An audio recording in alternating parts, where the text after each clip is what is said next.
Hello. Howdy. Hey, Just Oscar. getting all the right people added to this room. So I've got Ian and I've got Troy's not here yet. I've got Megan Moody is here and Winifred is here. I don't think Steven's a presenter, so I'm gonna get y'all all to be made co-hosts, and then you should have all the things you need. But I'm running all three rooms simultaneously, so I just wanted to make sure you guys have the permissions you need. Okay. I think that's all good. And then Troy, there's Troy. Excellent. Okay. So I think y'all are all good to go. If you need anything, just chat me and I'm here. Hey, all. Hello. So good to see you finally. Hi, how's it going? It's great. It's all Yes. great. Hello, everybody. So should we go around the room and introduce ourselves? Because I don't think I know everybody on the call. Yeah, that's such a great idea. Winfred, you should go first. Oh, hi, I'm Winifred, and I was, I thought this was going to be different, that we had to prepare stuff to speak, which is why I hounded Lisa for the questions. I didn't realize it was so casual, so sorry, guys. I'm coming from Chapel Hill, North Carolina, at UNC, and I'm the director for the Media and Design Center, and I've been there for a really long time. And we've been doing this kind of work for, I don't know, 23 years, I guess. So like a really, really long time. Yeah. Ian, do you want to go next since you were so instrumental too in getting the session written and Sure. proposed? I apologize for having fallen off the face of the earth for the past couple weeks. It's been hectic. I'm Ian Malacromi. I am the digital media commons supervisor at Rice University. I've only worked at the DMC for the past 4 years, but the DMC has been around for about 20-ish or so years. It's sort of evolved a little bit over that time. But yeah, I was working with Lisa to sort of set this up, and I'm glad that we were able to get it all working. Oh, nice. And so we've got 1 more minute. Troy, since you're already unmuted, would you like to go to? Yeah, absolutely. I'm Troy. I'm from William and Mary. I know some of you too, through emails and some in person. I've been doing this since 2001, first at the University of Tennessee, and then 2006 at William and Mary. Yeah, so made a lot of mistakes along the way, so have at least I can share some of that. But yeah, it's really great to see everyone, and I appreciate the opportunity to share. Very cool. Thank you. And Meg. Hi, I'm Meg. I work in Studio X, which is an XR lab at the University of Rochester. And we only opened, we're kind of a baby in comparison to some of these other spaces. We just opened officially a year ago, but I've been working in technology-rich spaces for about 5 or 6 years. Awesome. All right. I guess hello, I'm Lisa at Tulane. I'm gonna start letting people in. There are not many people in the waiting room, so we'll just make this as easy as we can. Let me figure out how to do this though. Admit all. Oh, yay.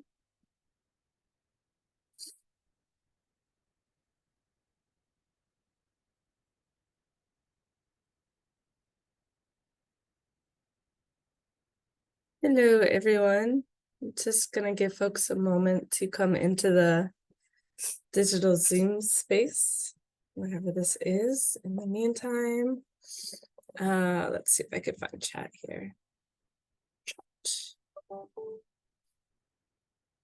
gonna have all the things open, and I already lost the chat button. Hang on.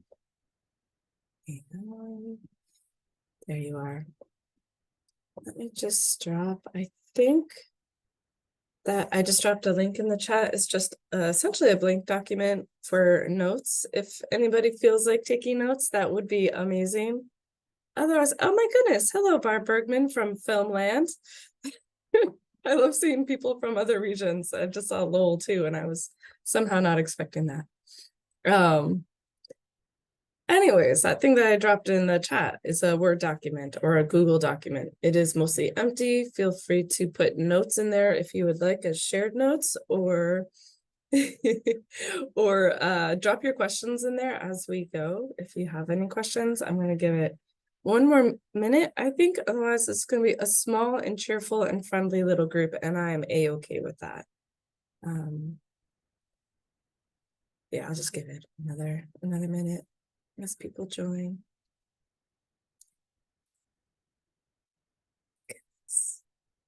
Hello, William and Mary's. I see William and Mary is there, and I'm there with Troy, obviously. Y'all may or may not know this, but whenever I need ideas or like validation, I go to your institution. You're on my list of places to go. I love the work y'all do. All right. Shall we get started? Shall we go? All right. So I'm going to be slowly monitoring to be sure there's nobody in the waiting room. I apologize if I zone out.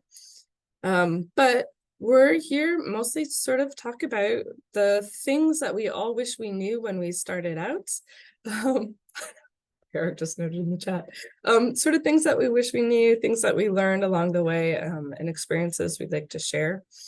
And there's some amazing people on board to help with this. I think I'll start by introducing myself, and then I'm going to ask each one of our presenters to also introduce themselves by saying who they are, where they are, your role. And I think we also asked if you could just basically describe your space and the core services that y'all support. So I'll start. I'm Lisa. I'm head of media services here at Tulane University. In the main library. It's a small department, myself and 2 full-time people and a whole group of students. We just started a small collection of circulating equipment right after the pandemic when we opened up again. It's small but heavily used. And our services include mostly just workshops, like introduction to podcasting, because that's what people are really interested in down here. And basic audio editing with Audacity, with intentions to expand our workshops and big dreams in my mind, which is why I'm actually really excited to ask these questions for all of you. Okay, so we didn't actually come up with a pre-planned order. So, and I could try to do the alphabet, but that is causing my little brain pain. So, Ian, what would you like to introduce yourself? Sure. I'm Ian Malacromi. I'm the Digital Media Commons Supervisor at Rice University. Our space deals with, we support sort of a lot of your standard media, so audio, video, photo. We have a audio recording studio, as well as a photography and video studio with paper backdrops and studio lights. We do poster printing, although I wish we didn't. We have computer workstations with all sorts of editing software that people might need. We teach short courses, and we have a extensive equipment checkout program that has, I believe at this point, almost 200 items that see a lot of use daily. Thank you. Winifred, would you like to go next? Also, would you like to be Winnie or Winifred in this space? Please let me know. Winifred's fine. Everybody away from work calls me Fred. I'm not a Winnie. Oh, but gosh, I that's don't know why I was okay. thinking of that. Good. You will be Winifred here. Thank you. Yeah. So I'm Winifred Fordham, Med Summit, UNC Chapel Hill, and super excited to see Barb. Hey, Barb. I haven't seen you since Media Market. So our center is really fun and unique because we serve both the consumption and analytics side of media and the production side. So we're split between providing media and design services, all kinds of production on audio, video, and 2D. But then we also curate. I'm the curator for the film collection. So half of our work is that. And it's a really nice setup because we use a lot of the film in the production, and we use a lot of film in our instruction as well. We are course embedded, lots and lots and lots of instruction that we provide across the curriculum, not just to undergrads, but to graduates and faculty as well. We run workshops and boot camps for faculty. to use digital tools for their research and to communicate their research, to produce media assignments for their students, and then everything in between. We're also there for the students' co-curricular and extracurricular activity. So our center is pretty large. We have 2 film screening rooms and instruction rooms. We have a small media lab with 11 computers that is dedicated for small instruction and all kinds of production and editing. We have a larger lab that has about 20 computers. Most of that is really to serve 2D production. Everything is tied to a mass storage server, so students can do all of their editing and keep projects up, and faculty as well, for the duration of a semester or a year if needed for large files. And I mentioned the podcast studios, let's see. And then we have a huge equipment cage, which is highly utilized, but we're also constantly trying to iterate and figure out how to support people in their pocket. But I'll talk about that a little bit later. Troy, could you introduce yourself, please? Yeah, I am Troy. I'm head of media services at William and Mary. I direct what's called the Reader Media Center, and I have some of the wonderful staff there in the Cox classroom, which is one of our classrooms. A little bit of history. I got there in 2006, as I said earlier, and we were a very provisional space. That's a charitable way of saying it. We had a new dean, and this is a part of it's sort of an important thing to mention. We had a dean who started asking provocative questions about space and why things were, in one space and other things were in a different space. Why are things that are highly used in a marginal space, and why things are, so these are really interesting questions. So 2015, we had a renovation, and which was done completely through private money. And so we rebranded as the Charles W. Reader Media Center. And of course, we have an alumna who gave us some money for an endowment. So that keeps us kind of going for a while. But we have, like most of you said, we have a media lab with 8 workstations. We have a production room. We have 8 acoustically isolating studio spaces. And we have a pretty robust equipment loan program. We have over 1,000 items that we loan out, and it's pretty massive and pretty popular, as you can imagine. But we support people doing any kind of media. As a librarian, I'm always sort of thinking, like, how can I activate these missions of lifelong learning and different types of literacy. So we're kind of staying in that lane, and we do work with a lot of curricular endeavors, co-curricular, extracurricular, wherever our expertise or resources might be helpful. And Meg. Hi, everyone. I'm Meg. I'm the assistant director of the Marian Mavernack Studio X, which is a space and program for immersive technologies based in the University of Rochester libraries. And at the U of R, we have 50 plus researchers who use immersive technologies across the university for their research and teaching, and they needed a centralized space with access to technology, expertise, and community, which is where Studio X comes in. So we opened officially about a year ago, and we have reservable group study rooms and a classroom, a 16-seat classroom that are all equipped with high-end PCs. We also lend a variety of technology. We provide hands-on skill building workshops on the software used to create immersive experiences, and also provide consultations and partner with faculty on their research and teaching. They bring classes in, and we do a variety of different workshops. We also have internal projects and an excellent team of 3 full-time staff members, including an XR developer and a team of 15 students.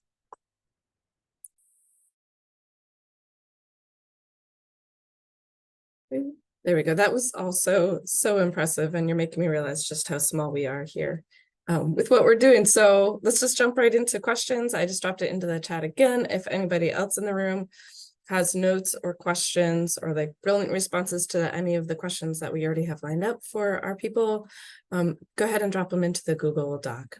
Very welcome, and we'll sort of integrate those in. So I'm going to start. Anybody can answer as you like. Let's try by just unmuting and talking, and if that doesn't work, then y'all can raise a hand and I'll call on you, and we'll just do it that way if that works. But let's just try it first by unmuting and talking as we can. So our very first question, and I guess I did write it out as if there were two different ways to answer it. The first question is, how do you decide which technology to and support services to roll out? And maybe if you feel like integrating into your answer, for hindsight, is there anything that you wish you hadn't rolled out? Because those are fun questions too. And Ian, you already hinted at one that you wish you didn't have. But Winnie, go ahead. I'm sorry, Winifred. I don't know why I keep doing that. I'm so sorry. Yeah, so I failed to say about our staff. So we have a staff of, there are 9 of us and about 10 students, 9 full-time and 10 students. So it's I'm really lucky to have a really nice team. And so part of the answer to this question is being able to throw around ideas and workshop ideas with the team, right? Everybody has their own areas of expertise. We have a person that is in charge of video. We have another person that's in charge of audio. We have another person that's in charge of 2D. My background is in documentary film, but also, film curation and graphics and design. So we all sort of complement one another. And one of the things that we do the most is really trying to listen to what folks need and iterate on what we have. When I showed up at the center, we were still working with GL2s, which are like these really huge cameras that were field grade, ran on tape, really cumbersome. And we only had 3 editing bays, and we had to pay for Final Cut licenses. Now we're an Adobe Enterprise campus. Everybody gets access to that creative suite, which is really helpful. We also teach a lot of freemium and free software as well. So we're as a group, we just try to decide together what's coming next, how to make sure that we're answering need. We do a lot of surveying, we do a lot of questions, check-ins, that kind of stuff. One thing I wish that we had never run were iPads. They were really, really difficult to work with. We had faculty that were requesting them, and they were very robust requests that we couldn't deny. Talking about these huge curricular uses and this need, they never took off. One thing that I wish I had really been a little more creative with, I took an iPhoneography class like 10 years or so ago at the Center for Documentary Studies, where the whole class was centered on making everything out of Pocket. I was one of the beta testers for Filmic Pro, which was a in-pocket editing system. And it was great to make these films on the go. Had so much fun with it. And I have a background using Flash and stuff back in the day and Final Cut back in the day. But it was really neat. And I really wanted to do something that was going to give students more capacity in their pocket at like 10 years ago. But my Media Labs manager at the time was like, talking me back from that and saying, there's no way we can identify the kind of gear and the peripherals needed for every phone that's out there. And he was totally right. But I still wish that we could provide that kind of support.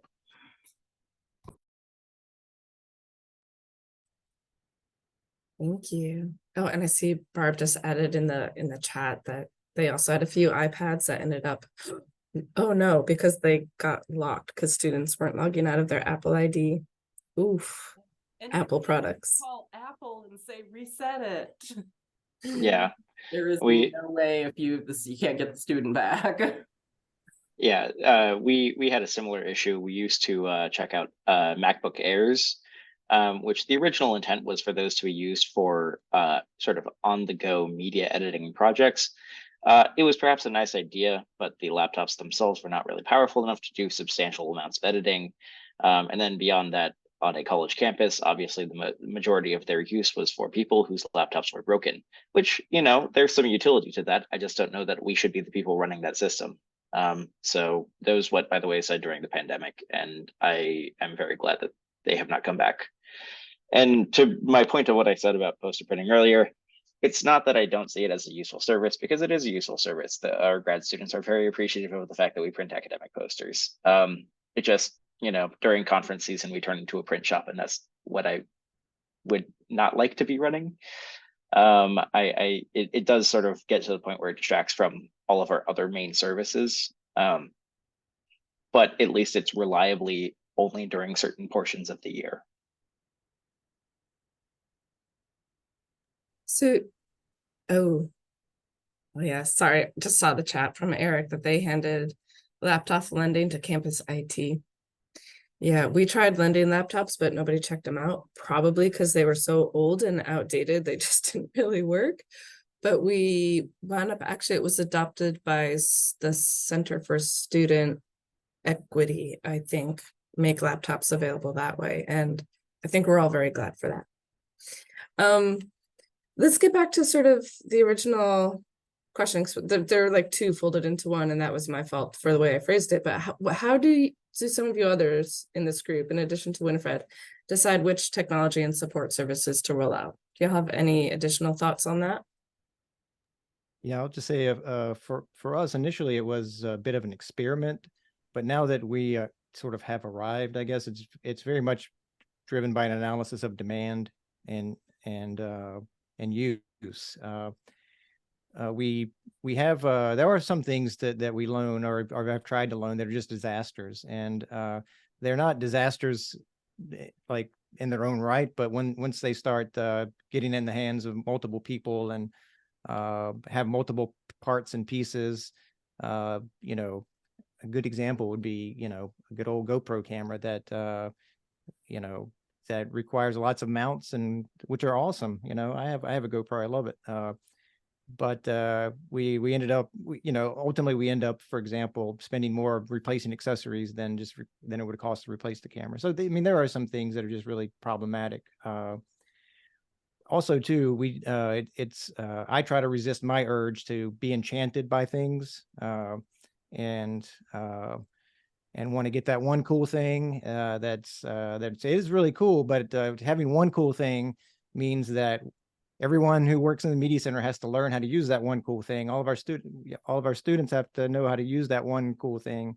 So for us, it makes practical sense to try to get things that are durable, that last, that can get in the hands of multiple people and return safely, and be very conscious of when to not get something, and think about where it's going to be stored and how it's going to be checked out and what item, those sorts of things. So some things are great, some things not so great. We get all kinds of advice like, why don't you have a red camera, or like things, everybody has all sorts of ideas, and or why don't you do this? And like my brain always starts to think about the wave of implications, and so that's we have to be somewhat practical. But we have started a new sort of category of curious items, I guess. So these are those one-off items that we might are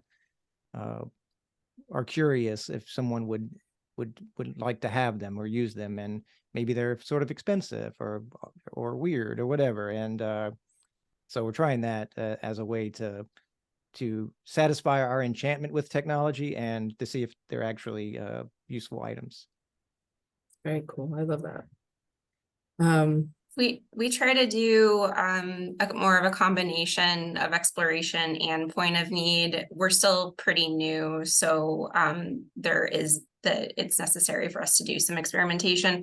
But we've also tried something that's been helpful is having partnerships with enterprise companies who will lend us technology for periods of time, and then for example, we ran a XR Research Expo this past September, and part of that was a tech showcase, and we just had a bunch of lended equipment available, and then people could come and demo it, and we could gauge interest and need in that way, because I really don't want to purchase anything that's just going to sit dusty on a shelf.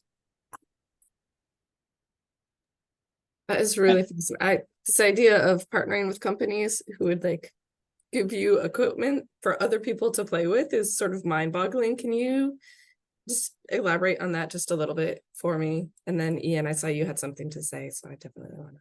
Yeah, we've had most recently through, I think it's through like Advancement Connections, a partnership with HTC, and they lent us some of their equipment. And so we just kind of, they, you know, had terms and conditions and asked us for feedback on certain things. And then we were able to have the equipment for a period of time and do some testing. And then decide if we want to purchase later on. That's very cool. Okay, sorry. Thank you, Ian. Yeah, the one thing that I was going to say is sort of piggybacking off of what Troy was talking about.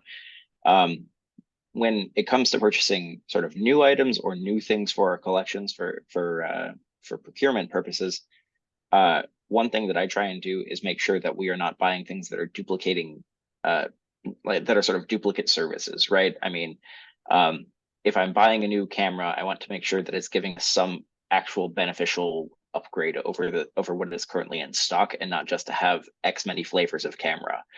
And the other main thing beyond that is, you know, obviously beyond having it be an upgrade, I want to make sure that it's something that the sort of layman user can pick up and work with, because I don't want to be catering to the 1%. I don't want to be catering to the people who are sort of the power users of our equipment.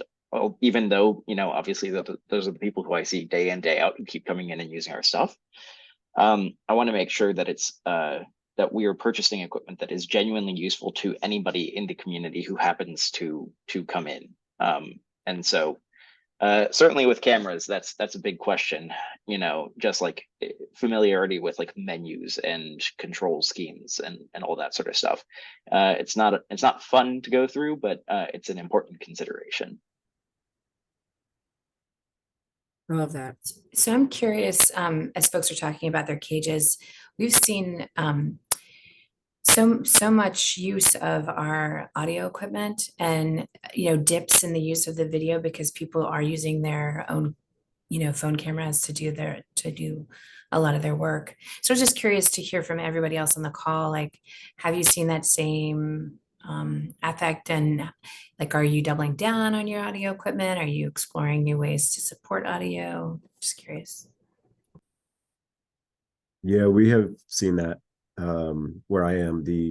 We tried out a few what we called podcasting kits at first, which were like an audio recorder, 2 mics, and then we started adding some pop filters to them, and then we started making 4-person interview kits, and we went from having 1 to 2 to needing 15 to 20 pretty quickly. And at the same time, a lot of our video resources were getting less used. I think, like you, we figured a lot of that was going towards mobile device filming, and so we started offering more mobile device mounts or add-on cameras or lights or microphones or gimbals, which is a little tricky because you're trying for different device sizes, but that started to pick up where the previous video circulation, like the camera loads, had dropped off. Yeah, we've been kind of having to adjust our expectations for who's actually checking out the cameras. Because you're right that a lot of people, instead of checking out a video camera, are just going to prop up their phone on a tripod, and we do have phone tripods for people to check out. But we recently upgraded, as far as like our dedicated camcorders, we recently upgraded to like 4K camcorders. So at the very least, there's sort of parity with what might be in their pocket in terms of image quality. But I've been pushing us in the direction of including acquiring peripherals for those cameras, like a paired small diaphragm stereo mic setup for, say, our music students who are recording their self-tape performances. Things that, like, you could theoretically get, some sort of contraption that allows you to attach that to a phone, but like things that would be much more easily done with an actual camera. And I know that not everyone is going to be checking that out. I didn't buy like a dozen of those. I bought one to pair with the cameras that we have. And we do also have, we've also been investing in some of the microphones that, can attach via lightning or standard 3.5 millimeter cord to use with mobile devices, because you know, it seems to be the way that things are going.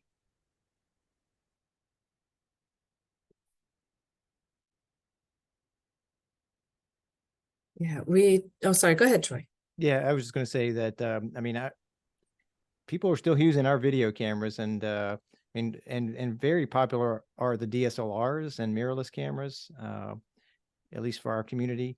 So, in fact, the audio stuff, I mean, there is a sort of a resurgence of the podcast genre in our culture, and students are responding to that, and the bar is lowered for how you can actually pull that off. So, so yeah, we've also added some podcasting kits and to go there too. But I still, you know, we're still seeing a fair amount of use of, and our video cameras have declined somewhat, but I mean, they're still being used. And as Ian mentioned, I think you know, if we were to get all 4K cameras, they would probably be very popular. And I mean, I have an iPhone and I love it, and you know, I could shoot all kinds of video on it, but you know, I have to you know, if I'm shooting, like, you know, you can shoot 4K raw files on this thing, and you know, it fills up pretty quickly. It's problematic. I mean, it's, you know, so there's still some benefit to having a, you know, relatively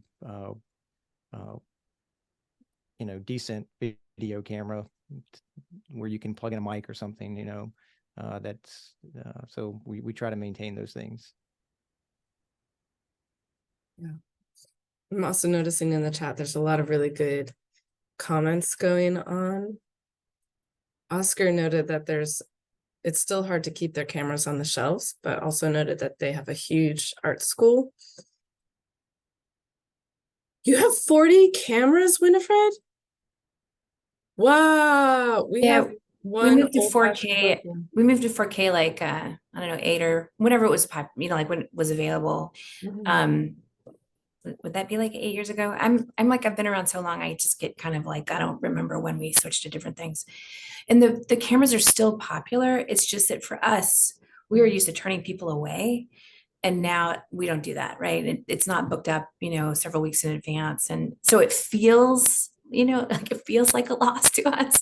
But I guess in reality, they're still pretty well used. It's just, it's not the same as it was before.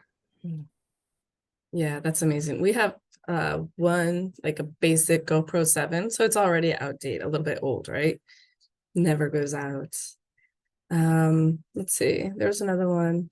Oh, and Barb noted that that you don't have requests for basic cameras, but your batch of Canon Rebels are still really popular by film and photography students.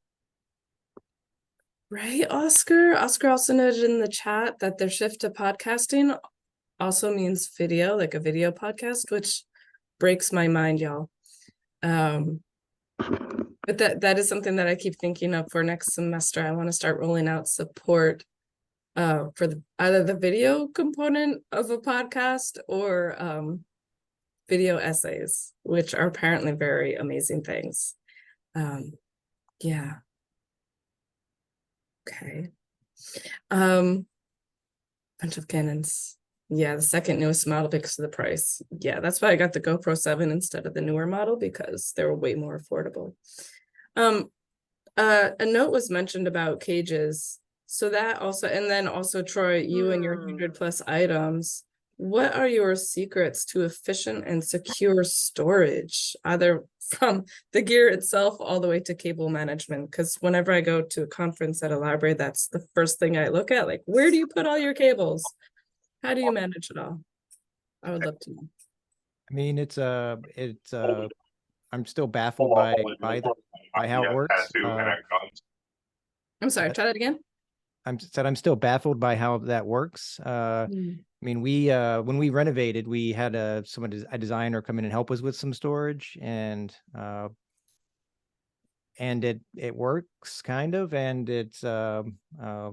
but it also has some challenges because we've sort of outgrown it. You know, when we worked with the designers, we were like, okay, at any one point, like half the stuff's not going to be here, so we don't need room for 100% of our inventory. we need, room for 50% of it. But there are times when that scale tips, and we have a lot of it at the same time, and we realize that it's problematic. We recently did have a storage consultant come in and asked a really good question, and that I've been pondering. If you could start over, what would you do? And that's the question that we're kicking around right now. If we could, what would we do? And so I don't know if there's a silver bullet answer to that, but it's, there are people smarter than me who design storage solutions that are helpful in that conversation. I mean, we do, make sure, and when we check out things, we use a lot of Pelican cases for items, and, some storage cabinets. But it's a challenge. We know that we have some challenges there, and, whenever we get something new, the question is, what can we take away? So that's kind of where we are. Anybody else have brilliant insights into effective storage? So it was very funny when we were originally conceptualizing Studio X, and we didn't think about storage. Our architects were like, aren't you going to be lending equipment? So you'll need a storage room, which is a brilliant idea. And we have a secure storage room. It's on a completely separate key from the rest of the library, and only a few people have the key. And it's moved through different iterations. We used to have things on shelves, and then we've tried charging carts. And this was difficult for VR headsets, and not it was very cumbersome. So my newest design, which we just constructed this summer, is what I call lovingly headset wall. And it's like a huge wall of where you can hang the headsets and the controllers, and you can charge them all. And like, it's very easy to get them off the wall, and for different events or for lending purposes. And I'm obsessed with it. So I can tell you more about that if you have any questions, or share a photo. I was going to say, is there any place where we can see a photo of this magical headset wall? Not currently, but maybe I can put one in the chat. Yes, that'd be amazing. Any other magical secrets, or is storage like the most painful thing for all of us? I mean, I don't think it's particularly magical or a secret, but the one thing that we seem to have a tendency to do, I don't think it was intentional at the beginning, but now it's turned into a trend, is we buy all of our equipment through B&H, or almost all of our equipment through B&H. And they, like, a lot of times they send those like free Regard, like soft-sided bags. And so we have way too many of those. But we end up like putting equipment in a bag one size up from the size that it actually needs, which from a like fitting in our storeroom standpoint is kind of detrimental. But luckily our storeroom has enough space that hasn't been an issue yet. But like from the standpoint of like lending it out, the fact that it's in a somewhat obnoxiously large bag does mean that it's a lot harder for people to forget it somewhere. And there's like additional padding that protects things a little better, as long as the bag's like not so spacious that it's just rattling around in there. But there is a sweet spot, because I've definitely had people who come in, check out things, and express distaste at how large the bag is for how small the item is. And that's when you start to get people like grabbing items out of the bag and sticking them in their backpack instead, which is what we don't want. So we nipped that in the bud early days. We've always had heavy hard cases. We always get Pelican cases for everything that we loan out. Doesn't matter how small it is or how big. So even our H41s, H4Ns, they all have hard cases. The GL2s, it was what we learned from the GL2s. They were like workhorses, and they didn't get banged around because they were in huge metal cases. And we moved to the first digital cameras that we got, and they came, like you said, with these soft cases, and we tried it for a couple of weeks. And after the first one got broken, we were like, forget it. And so everything's in a Pelican case. But we don't have the luxury, Meg. I'm like over here, like so jealous of you. We don't have the luxury of storage or space. Like we have when I say cage, I'm talking like a series of file cabinets in a row along a wall because we're a library and we're in the basement of a library and we were primarily a collection. We have like 40,000 physical films, and then we, have another like 170 or so streaming films, but those physical films take up a large portion of our storage space. And so the equipment, even though it's extremely, well used, it's ancillary. And so we've had to cobble together stuff to store it. We're looking at another renovation in the next couple of years, and that was at the top of our list, was to ask for an actual cage. So the folks on this call that have them, I'm so jealous. And that wall picture that you just sent, Meg, is awesome. I am so jealous of that. I love it. I want it. I am going to try to find a way to make that happen here. Cool. And also in the chat, and I apologize, I've forgotten who this, it was Paul, that I sort of like this too. It's so simple and yet functional. The shoe organizer with clear pockets for cable management. I like that idea. It's intriguing me. That is very cool. I'm gonna say I thought these questions were in a good order, and now I'm like, oh, these are sort of jumping. But let's just go down the list. Unless, again, if anybody else has questions, drop them in the chat or into the document. I am trying to take notes as best I can as y'all are talking. But buy-in, how do you get buy-in from administrators? And I realize that there are a bunch of people in this space who like have had your spaces for a long time. So buy-in from the basics to just like you're just getting started, to building out a new services, or even building out a whole new service point, or like you were just mentioning, Winifred, building out proper storage. That's maybe less glamorous, but really, really important. So how do you get buy-in and support for these things?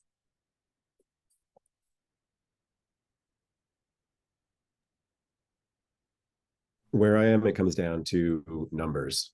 If you can get access to the circ stats and compare how often your stuff is going out compared to the books that they think libraries are for, it makes a big difference. Like that's the first thing I'll put out just to get their attention. And then you can start putting in the other numbers about like how many users you get each year, how many courses are supported each year, what your impact is. But our administration went through a big push about 10 years ago based on data-driven decision making. And ever since then, just having the numbers is the only way to be able to get their attention and then their dollars. Actually, can I sort of, were you in the same session as I was, where we're talking about return on investment? And this question of like, what does that mean? Can it only mean numbers and dollar signs, or can it be more, there's a word for this, the opposite of hard data? So we do a lot of soft data too. We manage all of our reports have storytelling because that's what we do, right? We support storytelling, so we storytell ourselves. And we talk about the actual impact on a student's life or on faculty's research, or, something that occurs in, out there in the world. And so we manage, like a typical report would have all of our numbers, but then we have these stories that connect the numbers, and we talk about that, the social impact, we talk about the curricular impact. We get quotes from faculty, we get quotes from students. One of my favorite ones was from somebody that ran into my media labs manager on campus and said, "Hey, I got a job because of what you taught me how to do." Right. So it's like a person that was postdoc and was going out into the field. And so as much as we can get quotes from our faculty and our partners and our users, that's what we incorporate. That's amazing. That's very cool. And I'll also add this telling stories is super important. And at a liberal arts university like we are, not everyone, of course, is an arts major or a media major, or they may be a geology major or neuroscience major, and they're using our things. And so to be able to point out those stories and those successes are super important. But I would imagine that like to answer that question successfully really depends on the vibe of your institution, right? In a library there are there's there could be competing notions of what a library is supposed to do and why. So I think being aware of those things. I mean, I spent a lot of time early on writing really provocative manifestos about media literacy and things like that. But it wasn't until there was we had a new dean who was receptive to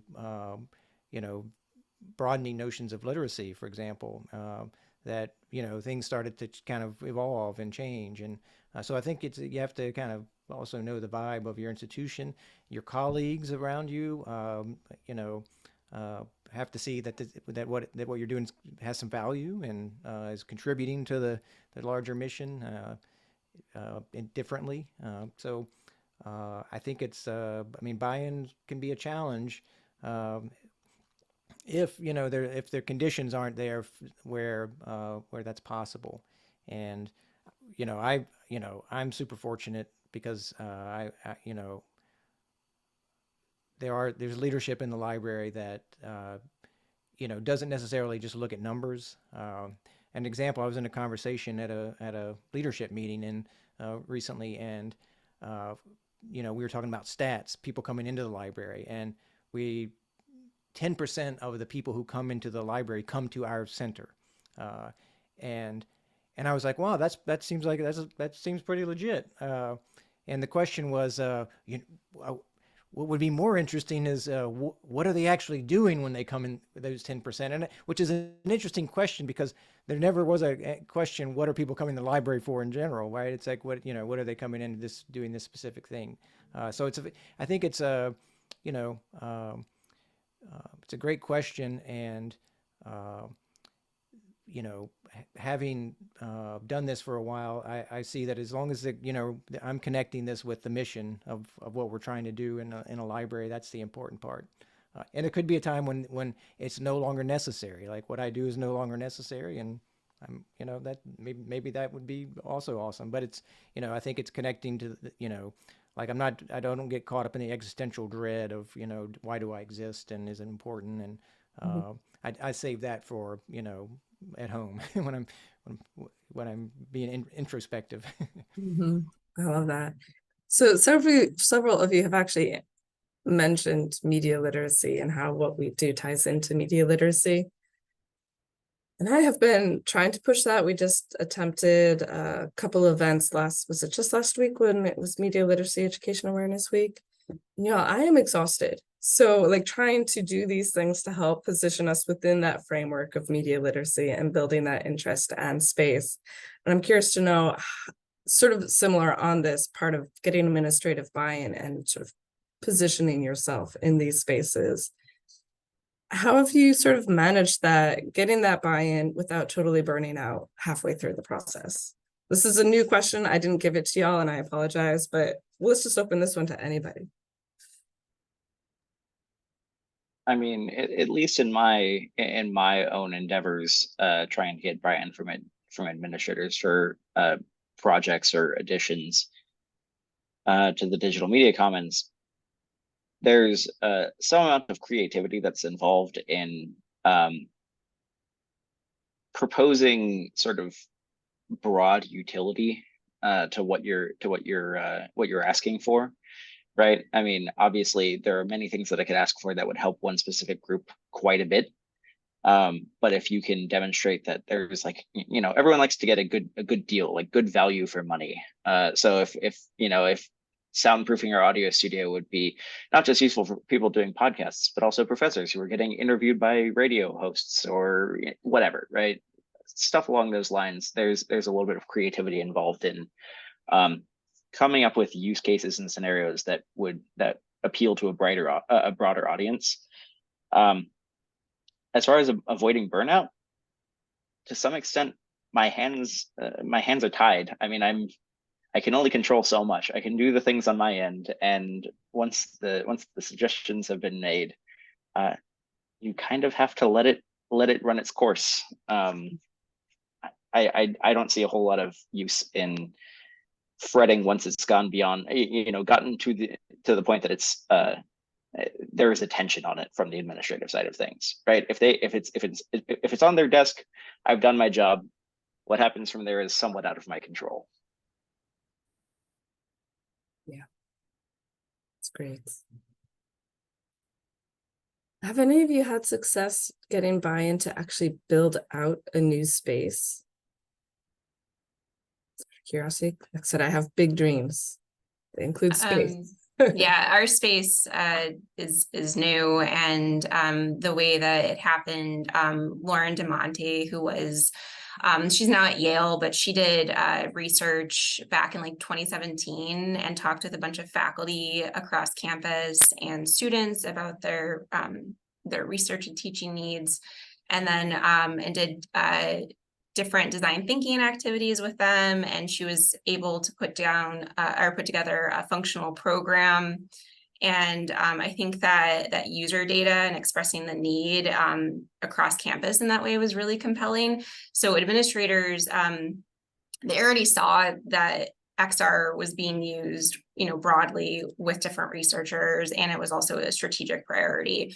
So I think all of those things coming together, the user research, we didn't have to twist any arms in terms of administration, but I think since that time, we've kept a culture of assessment and user data as part of our story. And each year we do some sort of assessment project where we talk to our stakeholders and also people who are not reaching and try to find out new information. And sometimes that information goes into an annual report, for example, or we'll use it as an argument to when we first opened, we didn't have a computer lab, and all of our students were coming in, and most of them had Macs, and their laptops were vibrating during our workshops. And so we were we definitely, and we were also blowing the power. And so we were able to take all of those stories and go to our administration and express a need for a classroom, and they listened, and they saw that with that information. Really great. Winifred, I think I saw you unmute briefly. Well, so while we're sort of hamstrung and stuck in the same physical environment, we've definitely iterated and added spaces along the way. So we just redid our instruction spaces in our film viewing stations, or not stations, rooms. And those are large. One seats 55 and the other one seats about 35 or 40 students. And so we got new furniture and we got new equipment and technology in those spaces. And then we were able to bring online another group podcast studio. So it's really just like Megan, everybody has said on the call so far, it's really just showing the data and showing the use and just being frank. And the more you have, for us, it's as much as we're embedded in the curriculum, right? So the more that we can say, this is vital to, X, Y, and Z classes. These are the number, of classes that we teach every semester. These are the departments that we serve. I mean, I think right now we're 65 or more departments on campus that we, partner with pretty regularly. So it's a pretty large footprint. So we can appeal by getting them to provide some backup for us. That's really important. I'm trying to write notes and it's just not working, so I'm distracted by time. I am noticing that it's about 2:35. It just turned to 2:35, so we've got about 10 minutes left. But let's see, I think I'm gonna sort of skip just a little bit because there's one question that I think is really helpful for everybody, regardless of where we are in our development, our space and resource development. If I can, what advice or experience can you all share to help us avoid mission creep while still remaining relevant to our communities?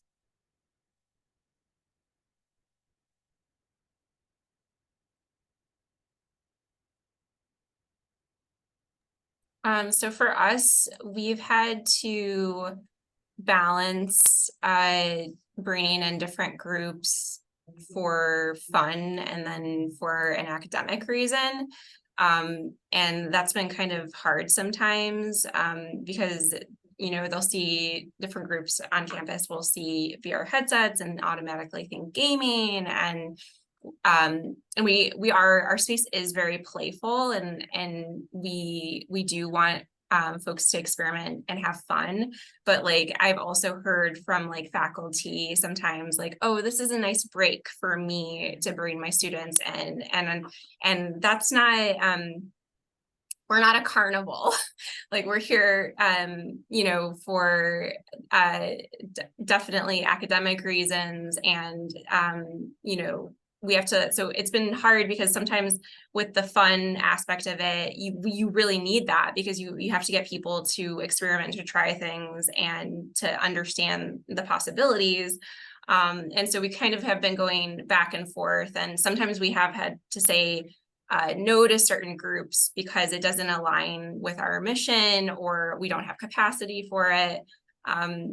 And so that's been interesting. And also I mentioned our new classroom recently, and we've had you know, folks ask for, oh great, you have a classroom with high-end PCs, like can we use it for a full semester? And we're like, no, like we're not ready for that yet, like maybe eventually. And then I guess one other thing is like, we have capacity, or we have you know, capabilities here to actually make things, but we can't, we have a very small staff, and we'll have faculty who are like, great, like, you know, the technologies, like you can make this project for me. And we have to be very firm about that. We are more of like a consultation model, and that we teach folks to fish, and like we can get you to like a working prototype, and then but you have to take it a little bit further. So those are just some of the ways where we've had to decide what we will accommodate and what not. I love that. It's a little difficult at the DMC at Rice because we only have 3 full-time staff. Everyone else working at the Digital Media Commons is a student worker, a number of whom have done a fantastic job sort of picking up some slack and helping us with teaching some of our short courses as well, which has been fantastic this year. But you know, for us, we're just 3 people. We can only support so much in terms of breadth, and at the moment we're kind of trying to do it all. And so I think part of that is making sure that part of avoiding mission creep is just making sure that we feel solid in what we are currently supporting. And sometimes that also involves sort of redoubling our efforts within the sort of like main, you know, the main areas of expertise that we ourselves have, beyond, instead of moving beyond those to sort of the new fancier technologies. We've dabbled a little bit with VR. We have 1 VR headset. My colleague who now who recently moved to a different position at the university was sort of our go-to person as far as support for the VR headset and for 3D modeling. We've been currently in the midst of deciding how, or in the midst of deciding how we're going to continue that support, or if we're going to continue that support. Because of the scope of only having 1 headset, it was never really a highly utilized thing, because I mean, it's hard to have like an entire class sharing a single headset, you know. And so I think just sort of being realistic with one's expectations based on space, talent, availability of you know, of support, sort of focusing on what you're good at and making sure you're really solid in that before you start branching out. That's really a great answer. Any other thoughts for avoiding mission creep? If not, I do have one. Oh, go ahead, Troy. Yeah, I was just going to say, I mean, that's a great question. I mean, I think it just goes back to the other question about, you know, are we relevant, and who do we serve? And I mean, there is there can be a tendency to do everything, to answer every response positively, because of that, you know, question of, you know, are we meeting needs and that sort of thing. But I think also, you know, one of the things that I've been thinking about recently is staffing, and how we, you know, is our staff adequate? You know, do we can we what can we do and what can we do well. I know that if we start doing everything, we will not do it very well. And so, I would invite us all to kind of be like, take the time to be introspective and reflective on, like what it is we do and why we do it. And, there is a tendency in higher ed to privilege interactions with faculty, right? And, and to consider that the sort of holy grail of relevance. And, we have to kind of challenge that too. And it is okay to to keep the ship running, to do the things that just keep it running. And because ultimately that's the infrastructure, and that's that's the relevance for me. But it's easy for me to to go off and think we should be doing grander things, but the reality is that we are doing grander things already. So building on that, I mean, I think, again, I'll go back to the importance of working with such a talented staff, right? And so we learn from each other, we share each other's ideas, we sort of buoy those moments of we need to be doing this or why aren't we doing that? But we also have a great tendency to keep each other in check. And so for me, I'm one of those people that I like to iterate and try new things constantly. And so I really like this question, Lisa, because I was like, okay, how do I do that? Because I do have to work really hard at it. And so for me, it's like, I have to keep saying, is this core to our service? Does this meet the, the chancellor's blueprint for next? Does it meet the library's mission? What are my short and long-term objectives with whatever it is that I'm trying to do? What's the impact going to be? Like how far is that going to take us? And then the big thing is, who's our ready partner? Like, do I have somebody already in hand to work with to help us do this stuff? Or who's our aspirational partner and why?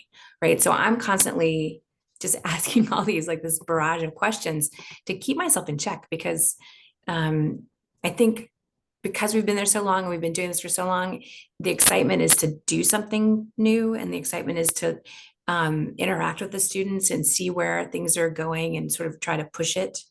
And maybe some of that's from my curation hat as well. But I have to keep myself in check. It's hard to be realistic about not being everything to everybody. And I think, like Meg was saying, we say no a lot. I mean, I'm surprised as a librarian, they tell you not to do this, right? But we say no a lot because you just have to. And we try to make sure that we're meeting all of our patrons equally. We're not prizing faculty over students or students over faculty. Yeah. That was a really great answer. With a lot of really good questions, I often think about how does it relate to the library's mission and vision, but also that added thought of who is your ready partner and who's your aspirational partner. That's a really great question to add in that I just added it to the notes, so they'll be there. So I'm seeing my computer tells me it's 2:44, which means we end in a minute or less. I'm going to point out there's a really fabulous comment by Oscar in the chat.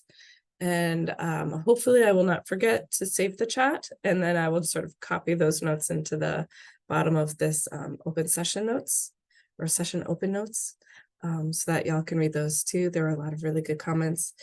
In the last few, it's 2:45, so I'll just leave it there and let y'all get on with your day. Thank you so much to our people who agreed to be panelists, and thank you to everybody who joined us and gave us your hour of attention and time. It's really valuable to us.